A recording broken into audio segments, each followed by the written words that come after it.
Hi, I'm Dr. Pat. I want to take this brief moment to just challenge you and encourage you to advance your missions commitment for 2024. As an ethnic people group, we make up less than 1% participants on the foreign mission field. I just want you to think about this.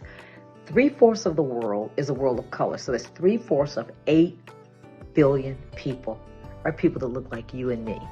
And the statement that I'm not about to make is not a racist statement, but a racial statement. It's a worldview, a demographic of what we really look like to the world as it pertains to foreign missions. We make up less than 1%. We lead in every other arena with sports and so many other arenas, entertainment. And yet when it comes to a biblical worldview and foreign missions, we're at the bottom of the totem pole. But it wasn't always that way. We were once spearheading missions in the early turn of the century. Denominations like Church of God in Christ, the Methodists, Baptists, so many were spearheading missions. And now, if we don't turn things around, there will be a generation that grows up. There's already been two that are completely clueless to missions, missing the rich heritage of African Americans in missions. Men like Daniel Coco, Colin Teague, Philip Kwake, Mandaberry Smith, who did phenomenal things in missions right out of slavery.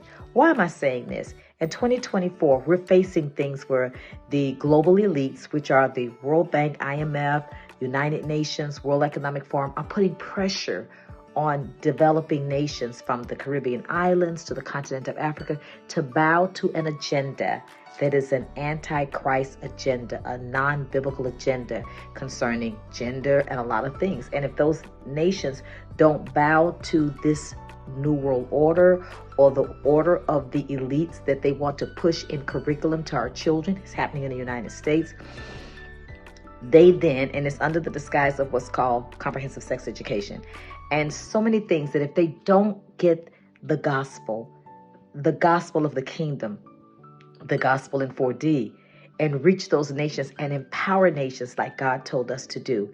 For this gospel of the kingdom must be preached to all the world, and then shall the end come. Some of you that are listening are already doing missions, and here's a challenge to advance your missions commitment. For those of you that have never been on a missions trip and you don't have a missions budget and you've never done missions, let this be your year. We do it in a first-class way. We have 4 mission houses in South Africa where we'll take your teams like we've done with Pastor McBride and help to facilitate your own missions project as they've done with the Empowerment Zone, a learning center there with an after-school Bible club and building tiny houses. His church was able to go from and has gone from 0 involvement in missions to doing multiple trips a year and adopting projects that they now have ownership.